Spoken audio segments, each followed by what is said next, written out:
안녕하세요. 측한민국입니다. 오늘 소개할 책의 제목은 세상은 고통이다. 하지만 당신은 고통보다 강하다입니다. 지은이는 필 스터츠, 베리 마이클스 공저입니다. 필 스터츠는 미국의 정신과 의사이자 심리 상담가, 베리 마이클스는 하버드 출신의 변호사 겸 전문 심리 치료사입니다. 우리에게 고통을 주는 것은 가르침도 준다. 벤저민 프랭클린. 나는 환자에게 별다른 도움을 주지 못하는 경험을 연거푸했다. 우울증, 공황발작, 강박적 분노 등 그들이 겪는 정신적 고통은 다양했고 하나같이 고통을 없앨 방법을 알려달라고 간청했다. 하지만 나는 그들을 도울 정확한 방법을 알지 못했다. 환자가 원하는 것, 즉 당장 도움이 되는 방법을 제시하기 전까지는 만족할 수 없을 것 같았다. 어떻게든 그 방법을 찾아내겠다고 마음먹었다. 의지할 것은 나의 본능과 직관뿐이었다. 본능과 직관을 따르면 새로운 깨달음에 이를 수 있으리라 믿었다. 나는 직관에 따라 현재에 초점을 맞추기 시작했다. 환자가 고통을 겪고 있는 시점 말이다. 그들의 과거를 되짚어가는 것은 해결책에서 멀어지는 길일 뿐이었다. 내가 찾는 것은 당장 마음의 안정을 가져다 줄 효과적인 방법이었다. 그것을 찾으려면 과거가 아니라 현재에 집중해야 했다. 내가 핵심으로 삼은 원칙은 하나였다. 마음의 상처를 입었든, 자의식이 강하든, 삶의 의욕이 지독하게 저하되었든, 정신적 고통에서 벗어나길 원하는 환자를 마주할 때마다 현재 시점에서 문제를 다뤄야 한다는 것이었다. 진정한 변화가 일어나려면 단순히 마음가짐만 바꾸는 것이 아니라 행동을 바꿔야 한다. 마음가짐을 바꿔도 습관은 사라지지 않는다. 마음가짐은 행동을 통제하지 못하기 때문이다. 마음가짐은 행동을 다스릴 수 있을 만큼 강력하지 않다. 인간은 누구나 살면서 초월적 힘을 경험한다.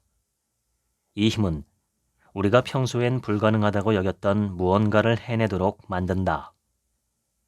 대부분의 사람은 위급한 상황에서만 그 힘을 발휘한다. 위급한 상황이 닥치면 한층 강력한 용기와 지략을 갖고 행동한다. 그 상황이 지나가면 힘도 사라진다. 자신에게 그런 힘이 있다는 사실조차 잊어버리고 만다. 나는 환자들을 치료하면서 인간이 지닌 잠재력에 완전히 새롭게 눈떴다. 환자의 문제를 어떤 질환이 표출된 결과로 보면서 과거에서 그 원인을 찾는 대신 내면에 잠자고 있는 힘을 이끌어내는 촉매제이자 기회로 바라보게 되었다.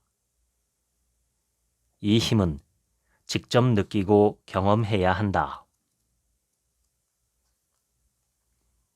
내가 만나본 대부분의 사람은 고통을 피하기 위해 무언가를 포기하곤 했다. 고통을 피하려 애쓸 일이 1년에 한두 번 정도라면 별 문제가 되지 않을 것이다. 그러나 우리 대부분은 몸에 깊이 밴 습관처럼 그런 행동을 반복한다. 눈에 보이지 않는 벽을 만들어 놓고 그 뒤에 숨은 채 바깥으로 나가려 하지 않는다. 그 벽을 넘어가면 고통이 존재하기 때문이다. 이 편안한 공간이 안전지대다. 극단적인 경우 어떤 이들은 실제로 벽 뒤에 숨는다. 집 안에만 틀어박혀 바깥 세상으로 나가길 두려워하는 것이다. 당신이 싫어하는 것을 떠올려라. 여행이든 낯선 사람을 만나는 일이든 가족 모임이든 말이다. 그것을 피하기 위해 평소에 어떻게 행동했는가? 그 행동 패턴이 당신의 숨는 공간, 즉 안전지대다. 이상하게도 우리는 그저 고통에서 벗어나는 것에 만족하지 않는다. 고통 대신 다른 즐거움을 채워넣기를 원하는 것이다. 그래서 온갖 중독 행동들이 나타난다. 인터넷 서핑, 약물이나 알코올, 포르노물, 음식 등 중독의 대상도 다양하다. 도박이나 쇼핑에 지나치게 빠지는 것도 마찬가지다. 모두가 안전지대를 찾느라 분주한 것이다. 이 다른 세계는 편안하게 피로를 풀어주는 따뜻한 욕조처럼 느껴진다. 마치 다시 어머니 자궁 속으로 들어간 것처럼 말이다. 하지만 이 따뜻한 욕조는 우리의 정신을 더 훼손할 뿐이다. 따뜻한 욕조에 몸을 깊이 담그고 숨을수록 현실 세계의 찬물을 온몸에 끼얹고 싶은 마음은 점점 줄어든다. 당신에게 따뜻한 욕조가 되어주는 행동은 무엇인가? 거기에 자주 몸을 담글수록 안전지대는 더욱 견고해진다. 이 세계가 당신의 목적의식에 어떤 영향을 미칠까? 당신의 안전지대가 무엇으로 구성되어 있든 그 세계를 즐기는 대신 큰 대가를 지불해야 한다. 인생에는 무궁무진한 기회와 가능성이 존재하지만 그것을 얻는 데에는 고통이 따른다. 고통을 받아들일 줄 모르면 의미 있는 삶도 살 수 없다. 만일 수줍음 탓에 사람 만나는 것을 피하기만 하면 사람들과 어울리는 데에서 오는 에너지를 얻을 수 없다. 창의성은 뛰어나지만 비판을 참지 못하는 사람은 자신의 아이디어를 시장에 내놓기를 꺼릴 것이다. 조직을 이끄는 리더가 당당히 의견을 밝히며 사람들과 대면하는 것을 두려워한다면 아무도 그를 따르지 않을 것이다. 안전지대는 삶을 안전하게 만들어주기는커녕 오히려 삶의 테두리를 자꾸 좁힐 뿐이다. 그런데 안전지대 밖으로 나갔을 때 제일 먼저 마주치는 것은 고통이다. 이 고통의 벽을 뚫고 나아갈 방법을 모르므로 우리는 황급히 안전지대로 돌아간다. 결국 우리는 안전지대를 벗어나는 것을 포기해버린다. 그와 동시에 가장 소중한 꿈과 목표를 이룰 길도 영영 없어지고 만다. 우리는 스스로 자신을 잠재운다. 커다란 대가를 지불해야 함에도 안전지대를 떠나지 않는다. 왜일까? 현대인이 흔하게 지닌 욕구에 발목을 붙잡히기 때문이다. 바로 즉각적인 만족에 대한 욕구다. 우리는 안전지대에 있는 그 순간만큼은 행복하다. 미래에 어떤 대가를 지불해야 하든 알게 뭐란 말인가. 그러나 대가를 치러야 하는 때가 되면 무엇보다 큰 고통과 마주해야 한다. 인생을 낭비했다는 깨달음이 그것이다. 우리는 당장의 만족을 기대하도록, 심지어 강렬히 원하도록 배운다. 고통을 피하려 한다는 사실을 인정하는 대신 나름의 신념과 소신을 지키는 것이라고 자신을 세뇌시킨다. 결국 우리는 고통을 회피하는 것이 옳다고, 심지어 용감하고 이상적인 행동이라고 믿는 비뚤어진 세계관을 갖게 된다. 이처럼 자기 자신에게 거짓말하는 것은 가장 나쁜 죄악이다. 자신을 속이는 사람은 결코 변화할 수 없다. 드물지만 세상에는 제한된 범위의 인생을 살기를 거부하는 이들이 있다. 그들은 아무리 괴로워도 그것을 기꺼이 뚫고 나아간다. 거절당하거나 실패하는 것, 창피한 순간을 겪는 것도 개의치 않는다. 대개 사람들이 해야 한다고 생각하면서도 실천하지 못하는 것을 실천한다. 예컨대 규칙적으로 운동하고 올바른 식습관을 갖고 정리정돈하는 생활 방식을 유지한다. 그들은 고통을 피하지 않기 때문에 원하는 꿈을 이룰 수 있다. 따라서 진짜 인생을 살 수 있다. 그들에게는 고통을 이겨낼 수 있는 힘을 주는 것이 있다. 바로 목적의식이다. 반면 고통을 피하는 사람은 당장 눈앞의 즐거움과 만족에만 신경을 쓴다. 자신의 미래에 대해 아무런 책임감도 느끼지 않는다. 목적의식은 그저 생각한다고 해서 생기는 것이 아니라 당신을 미래로 향하게 하는 어떤 행동을 실천함으로써 생겨난다. 이때 당신은 고통을 피하려는 욕구보다 훨씬 더 강력한 힘을 불러일으키게 된다. 우리는 그 힘을 전진의 힘이라고 부른다.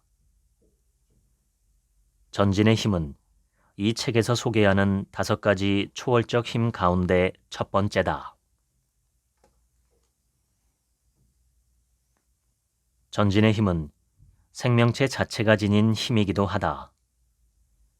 살아있는 모든 생명체는 모종의 목적의식을 갖고 진화해 나아간다. 어린아이가 걷는 법을 터득하는 과정을 지켜보라. 아무리 여러 번 넘어져도 곧 다시 벌떡 일어나 걷겠다는 목표를 향해 움직인다. 아이는 전진의 힘과 연결되어 있는 것이다. 전진의 힘은 개인이 의식적으로 그것을 사용하기로 선택해야만, 그리고 동반되는 고통을 받아들여야만 개인의 삶에서 작동하기 시작한다. 그러나 사람들 대부분은 반대의 선택을 한다. 즉, 고통을 피하려고 한다. 그 결과 잠재력을 충분히 발휘하지 못하고 진정한 자기 모습도 발견하지 못한다. 초월적 힘을 이용하려면 그것과 하나가 되어야 한다. 이것은 그저 생각으로 가능한 일이 아니다. 당신의 존재 상태를 변화시켜야 한다. 하지만 그것이 쉽지만은 않다. 앞에서도 말했듯 사람들은 전진에 수반되는 고통을 어떻게든 피하고 싶어 한다. 13살의 고등학교 2학년이었던 나는 비쩍 마른 왜소한 체구였다. 수업 내용보다 더 싫었던 건 내 옆자리에 앉은 남자애였다. 그는 미식축구에 대해 많은 이야기를 했다. 우리 도시 내에서 최고의 미식축구팀에 속해 있었고 그 지역에서 최고의 러닝백이었다. 무엇 때문인지 그는 자신이 그런 실력자가 되기까지 거쳐온 과정을 내게 들려주고 싶어 했다. 그의 이야기는 몹시 인상적이었다. 40년이 지난 지금도 생생하게 기억이 날 정도다. 그는 자신이 최고가 될 수 있었던 이유가 신체적 특성과는 상관이 없다고 말했다. 최고가 된 것은 몸을 부딪히는 것에 대한 그의 태도 때문이었다. 그는 경기가 시작되자마자 공을 받아 가장 가까운 곳에서 태클을 걸려고 하는 상대팀 선수를 향해 돌진했다. 속임수를 쓰거나 경기장 라인을 벗어나 뛰려는 시도는 하지 않았다. 상대를 향해 곧장 돌진해 일부러 사정없이 몸을 부딪혔다. 아무리 아파도 개의치 않았다. 처음엔 그의 방식이 잘 이해가 가지 않았다. 끊임없는 고통과 위험의 세계 속에 사는 것을 자처하는 것이었으니까. 게다가 그는 그걸 즐겼다. 나는 그런 세계를 가급적 피하며 살았는데 말이다. 고통을 향해 돌진하면 오히려 엄청난 힘을 갖게 된다는 것. 세월이 흐를수록 나는 그것이 진리임을 깨달았다. 그 미식축구 선수가 탁월한 러닝백이 될 수 있었던 이유는 고통을 피하려는 인간의 보편적인 욕구를 뒤집었기 때문이다. 다시 말해, 고통을 피하지 않고 원한 것이다. 그 툴을 우리는 욕구 뒤집기라고 부른다. 당신이 싫어하는 일이나 피하고 싶은 상황을 떠올려 보라. 그 상황에서 당신이 느낄 고통을 상상해 보라. 그런 다음 상황은 마음속에서 지우고 고통 자체에만 집중하라. 고통의 한가운데로 들어가 고통과 하나가 되어라. 당신이 고통에 어떻게 반응하는가에 따라 고통을 경험하는 방식이 달라진다. 고통을 향해 정면으로 다가가면 고통은 움츠러든다. 고통에게서 달아나려고 하면 고통은 더욱 커진다. 고통을 피하려고 하면 그것은 악몽 속의 괴물처럼 당신을 쫓아오게 되어 있다. 고통을 원함으로써 그것을 줄어들게 할 수 있다. 이제 당신은 고통의 벽을 뚫고 무한한 기회가 존재하는 세계로 들어선다. 대부분의 사람은 다음과 같은 나쁜 습관이 있다. 하기 싫은 일이 있을 때 실제로 하지는 않고 계속 생각만 하는 것이다. 싫은 일에 대해 생각하는 자신을 발견하는 순간 그 생각을 멈추고 욕구 뒤집기를 실행하라. 스코틀랜드 탐험가 머리는 이렇게 말했다. 인간이 무언가에 온전히 헌신하면 신의 섭리도 함께 움직이기 시작한다. 전에는 꿈조차 꾸지 못했던 뜻밖의 사건과 만남과 물질적 지원이 일어나 그를 돕는다. 머리가 한 말은 당신이 앞으로 나아가려 노력하는 순간 우주의 커다란 움직임과 조화를 이루게 된다는 뜻이다. 우주는 우리의 외부적 성공에는 별로 관심이 없다. 우주의 목표는 우리의 내면의 힘을 키우는 것이다. 우리는 세상에서 무엇을 성취할지 골몰하지만 우주는 우리의 내면 모습이 어떠한가에 집중한다. 역경은 우주가 우리의 내면의 힘을 키우는 유일한 방법이다. 몸의 근육을 키우고 싶으면 무거운 바벨이나 아령을 들어 올려야 한다. 이와 비슷하게 역경은 내면의 힘을 키우기 위한 바벨인 것이다. 당신에게는 숨겨진 내면의 힘이 있다. 그러나 역경을 뚫고 지나가지 않으면 그 힘을 발견할 수 없다. 19세기 위대한 철학자 프리드리히 니체는 이런 유명한 말을 남겼다. 나를 죽이지 못하는 고통은 나를 더 강하게 만든다.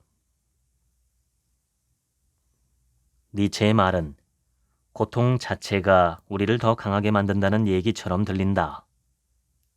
하지만 그렇지 않다.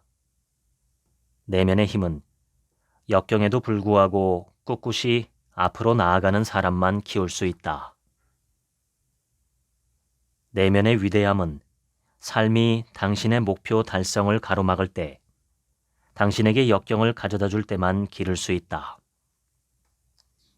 진정한 용기는 평범한 사람들에게서 나온다. 용기란 두려움에 직면하여 행동할 줄 아는 능력이다. 대개 두려움은 미래에 발생할 나쁜 일이나 끔찍한 결과에 대한 이미지와 연결되어 있다. 용감하게 소신을 말하면 해고당할 거야. 사업을 시작하면 결국 망할 거야. 그런 미래 결과에 대한 이미지에 집중할수록 우리는 더욱 움츠러든다. 우려하는 상황이 일어나지 않으리라는 확신이 들기 전까지는 행동할 수가 없다. 그러나 그런 확신은 불가능한 것이다. 내 말을 받아들이기 힘들지도 모른다. 우리 사회는 미래를 확신할 수 있다는 거짓말을 토대로 돌아가고 있기 때문이다. 좋은 학교에 들어가고 올바른 음식을 먹고 좋은 주식을 사면 당신의 미래는 보장된다. 이런 식의 확신 말이다. 진정한 용기를 발휘하려면 미래의 확실성에 대한 이런 환상을 버려야 한다. 대신 현재에 집중해야 한다. 현재야말로 행동할 수 있는 용기를 발견할 유일한 공간이기 때문이다. 역설적이지만 두려움을 원해야만 두려움을 마주하고 뚫고 나아가 행동을 취할 수 있다. 그것이 곧 용기다. 진정으로 용기 있는 삶을 원한다면 두려움이 느껴질 때마다 욕구 뒤집기를 실행하라. 최종 목표는 두려움을 편안하게 받아들이고 행동할 수 있게 되는 것이다.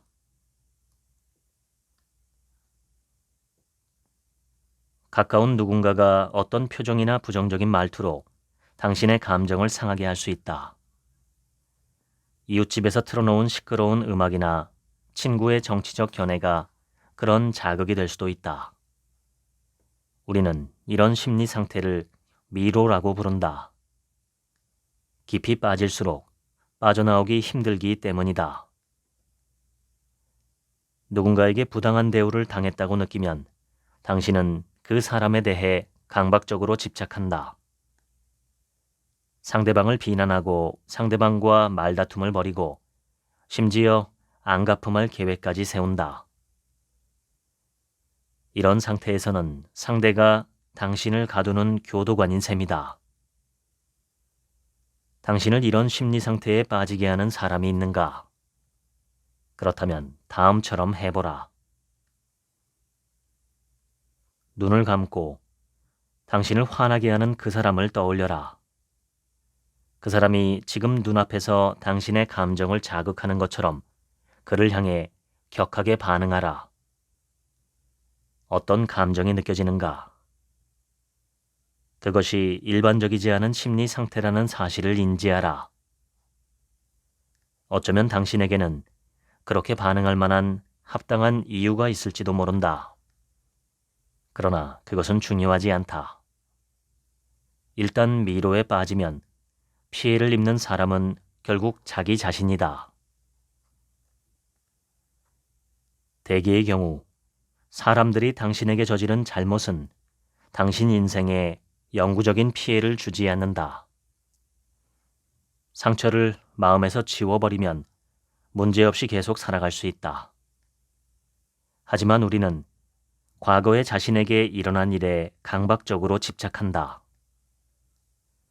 부모님이 자기 인생을 망쳤다면서 성인이 되어서도 계속 부모님을 원망하는 경우가 대표적인 예다. 뭔가 어려운 일을 포기할 때마다 부모님 핑계를 댄다. 이런 미로는 평생에 걸쳐 삶을 갉아먹는다. 나는 심리치료사로 일하며 사람들이 미로에 빠져 대가를 치르는 것을 숱하게 목격했다. 그들은 많은 시간을 낭비했고 소중한 기회를 놓쳤으며 삶에서 당연히 누릴 수 있는 많은 것을 누리지 못했다. 미로에서 헤어나기가 왜 그토록 힘든 것일까? 세상이 우리를 공정하게 대우해 줄 것이라고 기대를 품기 때문이다. 우리는 순진한 아이처럼 이렇게 생각한다. 내가 착하게 행동하면 당연히 세상도 나에게 좋은 것을 줄 거야. 하지만 세상은 날마다 이런 가정과 기대감을 여지없이 깨트린다. 세상이 나를 공정하게 대해야 해 라는 생각에 사로잡혀 있으면 누군가가 당신에게 잘못했을 때 당신은 정의의 저울에 즉시 균형이 맞춰지길 바란다. 그렇게 될 때까지 꼼짝도 안 하고 버틴다. 이는 곧 우리가 미로의 입구 앞에 서 있음을, 언제라도 그 안으로 빨려 들어갈 수 있음을 의미한다. 부당하게 대우받았다는 느낌을 조금만 받아도 금세 미로로 들어간다. 내 경험에 비추어 볼 때 공정함보다 훨씬 더 크고 강력한 어떤 힘을 경험해야만 그런 기대에서 벗어날 수 있다. 미로에서 빠져나오기 위해서는 외부 상황에 대한 반응과 무관한 종류의 사랑이 힘을 발휘해야 한다. 그것은 고차원적 사랑이다. 우리는 이것을 사랑의 물결이라고 부른다. 사랑의 물결은 아무런 제한 없이 자신을 헌신적으로 내어주는 무한한 영적 힘이다. 이것은 지구의 모든 사물과 사람에게 똑같이 비치는 햇빛과 비슷하다. 이 영적 힘을 경험하는 순간 당신은 사소한 마음의 상처를 뛰어넘을 수 있다. 사랑의 물결이라는 영적 힘과 연결된다는 것은 무언가에 굴복한다는 의미도 나쁜 일을 당하고 수동적인 존재가 된다는 의미도 아니다. 우리는 지금 당신에게 패배자가 되어 사람들의 부당한 대우를 방치하라고 조언하는 것이 아니다. 사랑의 물결은 당신의 내면 상태를 변화시킨다. 외부적으로 여전히 당신은 원하는 대로 행동할 수 있다. 사랑을 위해 노력을 기울인다는 것은 대다수 사람에겐 자연스럽지 않게 느껴진다. 그래서 툴이 필요한 것이다. 이 툴의 이름은 능동적 사랑이다. 이 툴은 다음과 같은 세 단계로 구성된다. 1.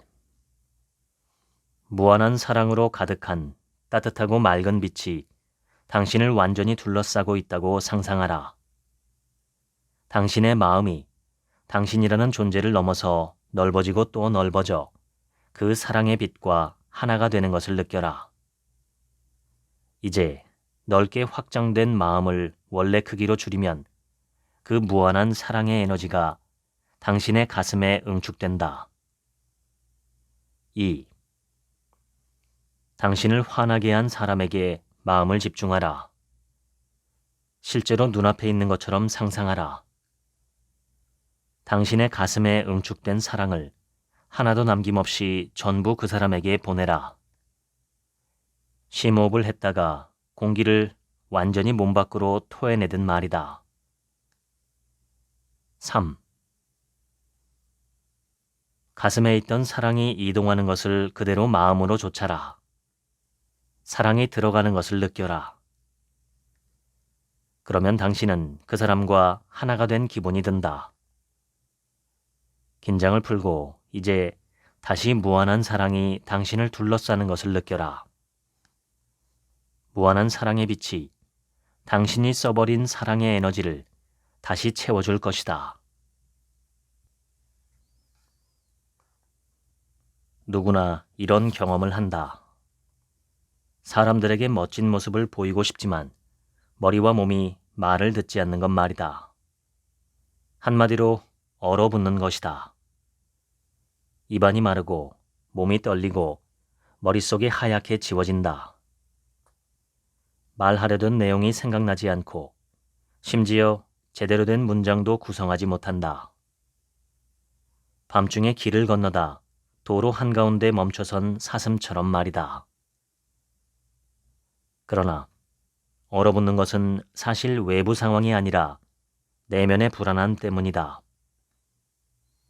평소에 내면의 불안을 인식하지 못하다가 갑자기 자신을 제대로 표현하지 못하고 경직되는 순간 그것을 인식하기도 한다. 내면이 불안하고 자신감이 없으면 타인과 관계를 맺기 힘들다. 그런 사람은 경직되어 보이고 호감을 주지 못한다. 자기 자신을 드러내는데 인색해지고 뒤로 물러나려고만 한다. 내면이 불안한 사람은 남들이 자신을 어떻게 생각하고 평가하는지에 과도하게 신경 쓰기 때문에 자신의 생각과 감정을 좀처럼 밝히지 않는다. 그 결과 더욱더 소외감을 느낄 수밖에 없다. 사람들과 연결되고 공감을 불러일으키는 능력은 성공의 필수 요소다. 인생의 중요한 기회는 대개 타인을 통해 찾아온다. 사람들은 당신에게 공감하고 뭔가 통한다고 느낄 때 기회를 준다. 내 친구는 세계적으로 인정받는 이론 물리학자로 인류 대학에서 강의도 하고 명망 높은 국립과학 아카데미의 회원이기도 하다. 그에게는 훨씬 더 실력이 뛰어난 동료가 있는데 이 동료는 국립과학 아카데미 회원 후보에 한 번도 오르지 못했다. 내면에 불안이 가득한 타입이라서 경쟁심과 시기심이 강하고 다른 사람들이 함께 일하기 불편해했기 때문이다. 그 동료는 뛰어난 학문적 능력을 갖췄음에도 직업적 발전에 한계가 있었다. 내면의 불안을 몰아내기는 쉽지 않다. 지식과 이성적 논리는 하나도 도움이 되지 않는다. 내면이 불안한 사람은 종종 특정한 목표를 세우고 그것을 이루려고 열심히 달려가면 불안이 사라질 것이라고 믿는다. 살을 빼거나 고급 학위를 취득하거나 휴일 없이 열심히 일해서 승진하겠다는 목표를 세운다. 하지만 결국 자신이 부족하고 무능력하다는 기분이 다시 찾아온다. 불안을 없애기 어려운 이유는 우리 내면에 또 다른 자아가 존재하기 때문이다. 그것은 우리가 부끄러워서 숨기고 싶은 자아다. 아무리 애써도 당신은 그 또 다른 자아를 절대 없앨 수 없다. 그림자에 대해 처음 설명한 사람은 스위스의 위대한 정신과 의사 칼 융이다. 그는 사회적 성공이나 재능, 외모와 상관없이 누구나 내면에 그림자가 있다고 말했다. 그림자는 우리가 태어날 때부터 갖고 있는 수많은 원형 가운데 하나다. 원형이란 인간이 세계를 인식하는 모종의 보편적인 패턴이다. 예를 들어 우리는 어머니란 어떤 존재여야 하는가에 대한 보편적 이미지를 갖고 있다. 융의 방식대로 표현하면 이것은 원형적 어머니라고 할 수 있다. 이것은 원형일 뿐 생물학적인 실제 어머니와는 다르다. 그러나 이 원형은 우리가 실제 현실의 어머니에게 기대하는 바에 영향을 미친다. 원형은 우리가 세계를 경험하는 방식에 중요한 영향을 미친다. 그림자는 다른 원형들과 차이점이 있다. 다른 원형들은 당신이 세계를 바라보는 방식에 영향을 미치지만 그림자는 당신이 당신 자신을 바라보는 방식을 결정한다. 제니퍼의 경우를 보면 남들 보기에 그녀는 완벽한 몸매를 갖추고 헤어스타일과 메이크업도 흠잡을 데 없는 아름다운 모델이었다. 하지만 제니퍼가 생각하는 자신은 못난 떠돌이 고양이 같은 존재이자 사회에서 거부당한 아웃사이더였다. 그러니 늘 불안하고 자신이 없는 것은 당연했다. 그림자는 없앨 수 없다. 그것은 우리 자신의 일부이기 때문이다. 다음과 같이 해보라. 당신을 불안하고 자신감이 없어지게 만드는 사람들 앞에 있다고 상상하며 그때 느끼는 감정을 떠올려라. 이제 그 감정을 밖으로 끄집어낸 후 그것이 얼굴과 몸통을 가진 존재가 되었다고 상상하라. 그 모습이 바로 당신의 그림자다. 포춘지 선정 500대 기업을 이끄는 여성 CEO의 그림자가 울고 있는 8살짜리 외톨이 소녀일 수도 있다. 그림자는 인간의 가장 근본적인 심리적 갈등 중 하나를 일으키는 원인이다. 우리는 누구나 자기 자신이 한 개인으로서 가치 있는 존재라고 느끼고 싶어 한다. 하지만 내면을 들여다보고 그림자를 발견하면 부끄럽고 창피하다. 그때 나오는 즉각적인 반응은 도망치는 것이다. 즉, 우리의 가치를 입증해 줄 증거를 찾으러 바깥으로 눈을 돌린다. 다른 사람들에게 인정받으려 애쓰는 것이다. 주목받고 인정받으려는 이런 욕구가 얼마나 보편적인가는 사람들이 연예인을 숭배하는 것을 보면 알 수 있다. 광고업계는 매년 엄청난 돈을 쏟아부어 광고를 만든다. 그들은 인정받고 소속감을 느끼고 싶어하는 우리의 욕구를 이용해 돈을 번다. 모든 광고가 전달하는 메시지는 결국 하나다. 이 제품을 구입하면 당신은 소속감을 느끼고 사랑받을 것이며 특별한 그룹의 일원이 될 것입니다. 그걸 구입하지 않으면 당신은 그림자와 함께 고립된다. 그런데 문제는 남들에게 아무리 인정받아도 당신 스스로 자존감을 느끼는 데에는 도움이 되지 않는다는 사실이다. 세상에서 받는 인정이 당신의 그림자를 지울 수 없기 때문이다. 남들에게 인정받으려고 갈망하면 당신은 그들에게 힘을 넘겨주게 된다. 그들이 당신의 가치를 결정하는 권위를 가진 존재가 된다. 그들은 로마 황제처럼 엄지손가락을 위로 세우거나 아래로 떨어뜨려 당신의 가치에 대한 최종 판단을 내린다. 그런 상황에서 당신이 얼어붙는 것은 당연한 일이다. 자유롭게 뛰어노는 어린아이를 보라. 아이는 불안함으로 얼어붙는 일이 거의 없다. 그 이유는 아이가 자기 표현의 힘이라는 초월적 힘으로 충만하기 때문이다. 이 힘에는 놀라운 특징이 있다. 우리가 남들의 생각과 반응을 전혀 개의치 않고 진정한 자기 모습을 드러내도록 이끄는 것이다. 자기 표현의 힘과 연결되면 평소엔 조용하던 당신 자신의 일부가 입을 연다. 내면 깊은 곳의 자아가 말하는 것이다. 이 내면의 자아는 남들의 인정에 의존하지 않는 자주적인 권위를 갖고 있다. 아이들은 자연스럽게 이 내면의 자아와 하나가 되어 말하고 행동한다. 그래서 자유분방하게 자신을 표현할 수 있는 것이다.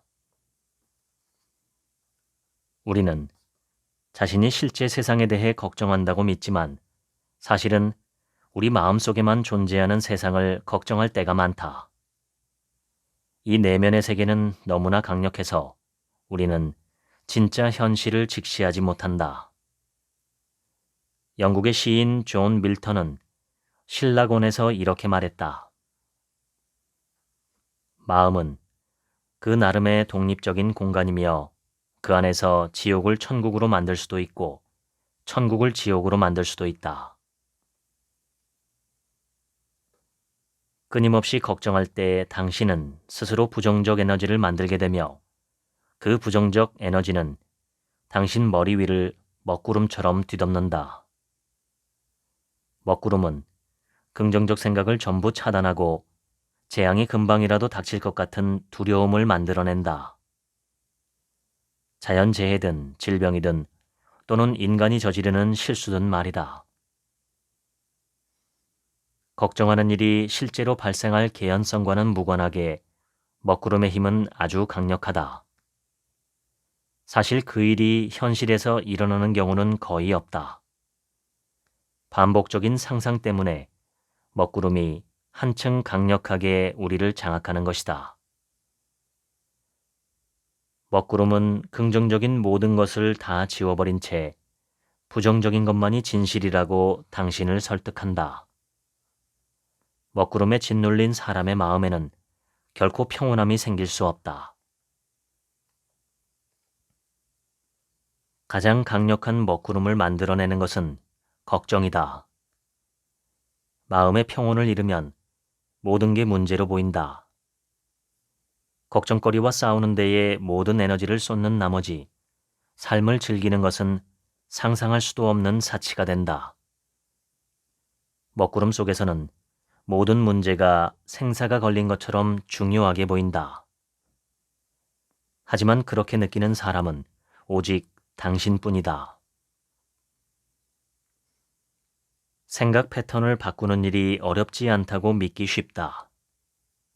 그저 부정적 생각을 긍정적 생각으로 대체하면 되지 않는가?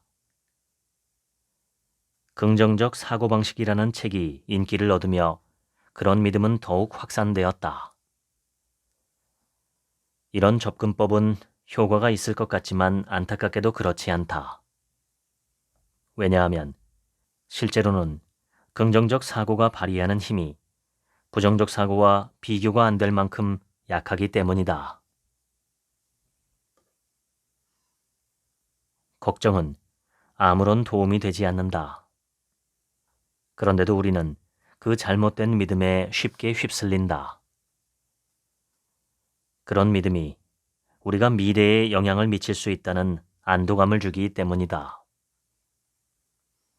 우리는 인생에서 대부분의 일을 통제하는 것은 고사하고 예측할 수도 없다.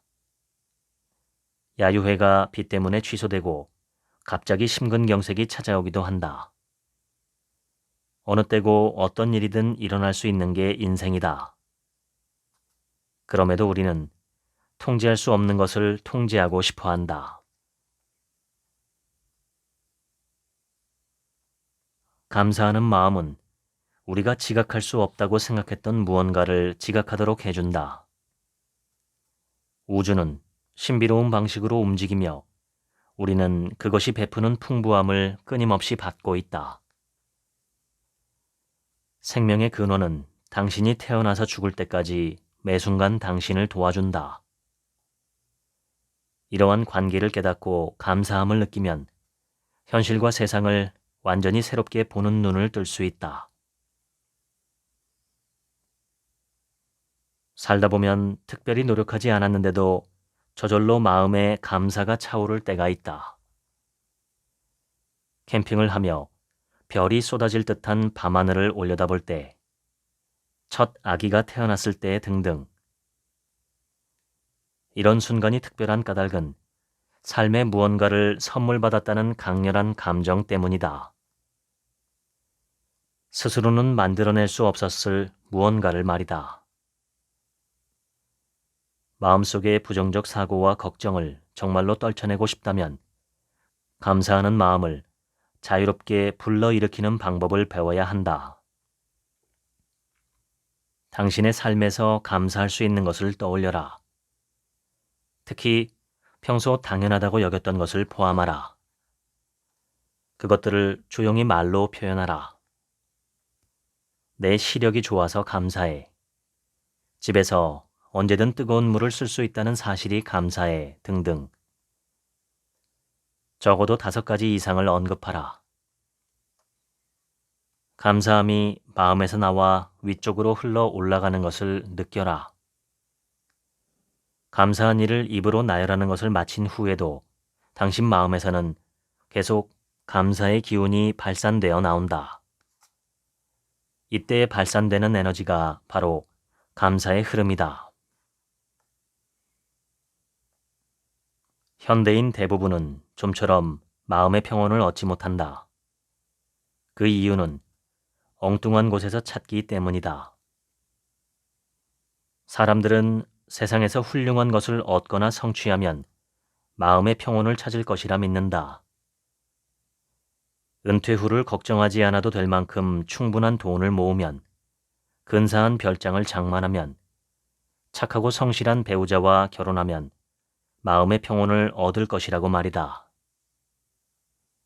하지만 그런 목표를 달성할지라도 거기서 얻은 마음의 평온은 금세 사라지고 만다.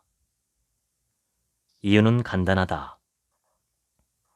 물질적 세계가 주는 안정감은 견고하지 않기 때문이다. 당신이 손에 넣은 것은 언제고 잃을 수 있다. 주식시장이 폭락하고 홍수가 일어나 집이 떠내려가고 배우자가 당신을 떠날 수도 있다. 그러므로 진정한 마음의 평온을 얻는 길은 따로 있다. 생명의 근원과 연결돼야 지속적인 마음의 평온을 얻을 수 있다. 생명의 근원과 연결된 상태를 유지하려면 끊임없는 노력이 필요하다. 대다수 사람은 잘못된 방식으로 자신에게 동기부여를 한다. 돈, 애인, 사회적 위치 등 원하는 것을 손에 넣고 싶다는 욕구가 그들을 움직인다. 자신이 가진 것이 충분하지 않다고 느끼기 때문이다. 이런 결핍감은 강한 동기부여 요인이 될 수 있지만 대신 큰 대가가 따른다. 바로 늘 뭔가가 부족하다는 기분으로 산다는 점이다. 설령 원하는 것을 손에 넣어도 만족감은 금세 희미해지고 또 다른 것을 추구하기 시작한다. 이처럼 반복되는 쳇바퀴 위에서는 결코 행복해질 수 없다. 결국 삶의 에너지와 의미를 잃어버리고 만다. 나는 10살 때부터 하버드에 들어가겠다는 목표를 세우고 이를 악물고 공부했다. 우등상도 수차례 받았고 AP 과정도 최대한 이수했다. 사실 공부를 너무 열심히 한 덕에 성적이 뛰어나서 하버드에 합격한 것은 물론이고 1학년 과정을 건너뛰어도 좋다는 통보까지 받았다. 나는 뛸 듯이 기뻤다. 하지만 꿈에 그리던 하버드에 입학한 후 적지 않은 충격을 받았다. 고등학교 때보다 훨씬 더 치열하게 공부해야 한다는 사실을 깨달았기 때문이다. 온몸의 기운이 빠지고 의욕이 사라졌다. 대학 첫 1년은 가까스로 낙제를 면했다. 전반적으로 우리 사회는 진정으로 노력해 발전적인 방향으로 나아가려는 의욕이 정화되어 있다. 사람들은 가벼운 섹스와 폭력이 가져다주는 아드레날린에 도취되어 있다. 진정한 문제 해결 방법은 모색하지 않고 의견이 다른 상대방과 싸워 이기려고만 한다. 우리는 미래에 대한 희망을 잃어버린 채 살아간다. 이것은 어린아이 같은 순진한 환상을 품고 살아가는 데 따르는 대가다. 그 구덩이에서 빠져나올 길은 분명히 있다. 하지만 우리를 막는 강력한 적군도 존재한다. 적군의 이름은 소비주의 문화다. 온갖 TV 광고와 상품 로고, 도로의 광고판 등 우리에게 소비를 부추기는 목소리는 사방에서 들려온다. 그 모든 목소리에는 똑같은 메시지가 담겨 있다. 당신은 이걸 꼭 구매해야 합니다. 우리는 그 설득에 힘없이 넘어간다. 사지 않으면 안 될 것만 같아 물건을 구매하고 또 구매한다. 그러나 새로운 제품이 주는 만족은 오래가지 못한다. 일단 하나를 소유하고 나면 또 다른 물건으로 관심이 옮겨간다. 소비주의는 단지 쇼핑뿐 아니라 삶의 다른 활동들에도 조용히 스며든다. 우리는 휴대전화나 청바지, 자동차를 소비하듯 삶의 경험을 소비한다. 새로운 노래나 아이디어, 친구를 만나면 잠시는 즐겁지만 금세 흥미가 시들해진다. 그러면 그걸 버리고 다른 대상으로 옮겨간다. 소비주의는 우리 삶을 좌우하는 틀이 되어버렸다. 소비주의가 삶에 미치는 부정적 영향력이 명백함에도 우리는 거기에 저항하지 못한다. 소비주의를 추동하는 힘은 사실 정상적인 욕구에 바탕을 둔다. 인간에게는 초월적 힘과 관계를 맺고 교감하려는 자연적인 욕구가 있으며 이 욕구는 너무나 강력해서 절대 없앨 수 없다. 그런데 소비주의는 이 욕구를 엉뚱한 방향으로 유도한다. 초월적 힘이 마법 같은 무언가 안에 존재한다고 우리를 설득하는 것이다. 그 마법 같은 것을 손에 넣으면 초월적 힘을 소유할 수 있다고 말이다. 마법을 바라는 것이 헛된 희망임을 깨닫기 전까지는 당신은 환상에서 벗어날 수 없다. 자신의 의지력이 충분하다고 생각하는 사람은 거의 없다. 오히려 대개는 의지력이 훨씬 더 강해지길 원한다. 우리는 어렵거나 하기 싫은 일을 해야 할 때 의지력을 발휘하려 애쓴다. 꾸준히 운동하는 것, 가계부를 정리하는 일, 심지어 아침에 일어나는 일에도 의지력이 필요하다. 과식이나 약물 사용 같은 나쁜 충동을 자제해야 할 때도 마찬가지다. 삶을 바꾸려면 의지력을 키워야 한다. 과거에 변호사 자격시험을 준비할 때였다.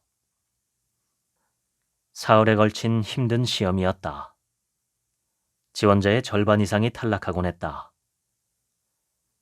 몇 개월 동안 공부에만 매달렸다. 그렇게 미친 듯이 집중력을 발휘해보기는 처음이었다. 혹시 공부를 소홀히 한 과목 때문에 시험을 망칠지 모른다는 두려움으로 하루하루를 보냈다. 매분 매초가 소중하게 느껴졌다. 매사에 이런 식으로 집중하면 못 해낼 일이 하나도 없겠다는 생각이 들었다. 내가 그런 힘을 발휘할 수 있었던 것은 시간이 한정돼 있음을 알았기 때문이다. 과거 일을 되새기거나 미래를 상상하며 시간을 낭비할 수가 없었다. 중요한 것은 오로지 현재 실행하고 있는 행동과 공부뿐이었다. 사람들 대부분은 현재의 매 순간이 중요하다는 진실을 받아들이기 힘겨워한다. 그것이 진실이라면 매 순간 전력을 다해 살아야 하기 때문이다. 우리는 그저 여유롭게 있다가 마감일이 코앞에 닥쳐야 움직인다. 그러나 마감일이 지나가면 그동안 발휘했던 의지력도 함께 사라진다. 먼 미래를 보고 있다고 상상하라. 당신은 죽음을 앞두고 침대에 누워있다.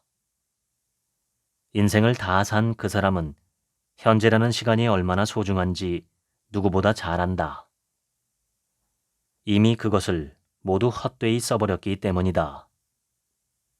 그 사람은 침대에서 몸을 일으키고 당신에게 제발 현재를 낭비하지 마라 라고 외친다.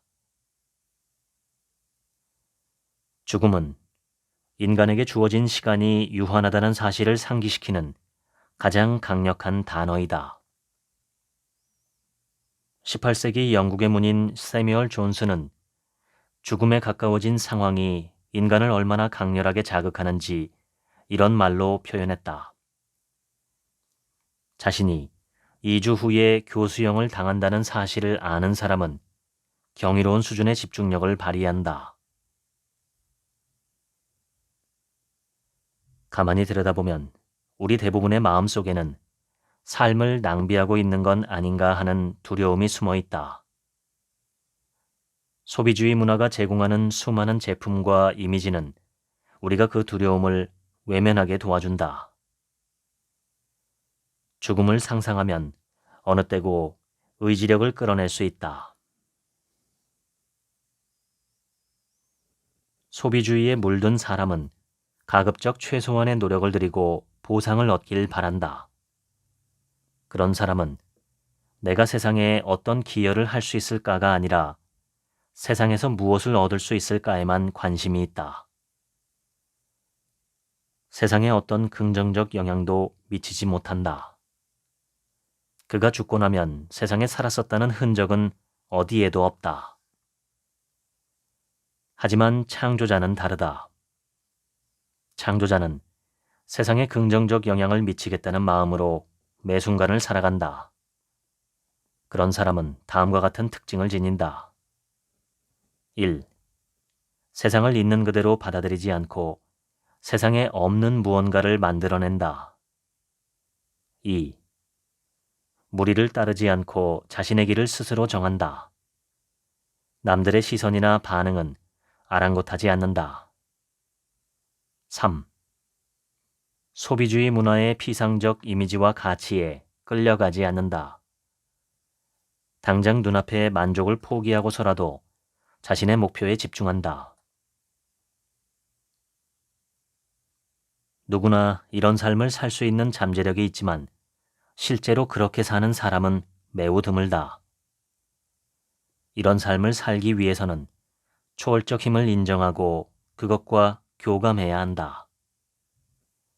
피상적인 삶에서는 초월적 힘을 만날 수 없다. 깊이 있는 삶에서만 만날 수 있다. 우리는 어떤 활동을 통해서든 세상에 기여할 수 있다. 아주 사소하고 일상적인 일을 통해서도 말이다. 한 늙은 랍비가 신이 인간을 창조한 이야기를 제자에게 들려주고 있었다. 신은 매우 공을 들여 자신의 형상을 닮은 인간을 만들었다. 그런데 다 만들고 나니 뭔가 불만족스러웠다. 자신과 닮은 동지를 만들고 싶었지만 신은 가졌으나 인간은 갖지 못한 특성이 하나 있었기 때문이다. 그것은 창조하는 능력이었다.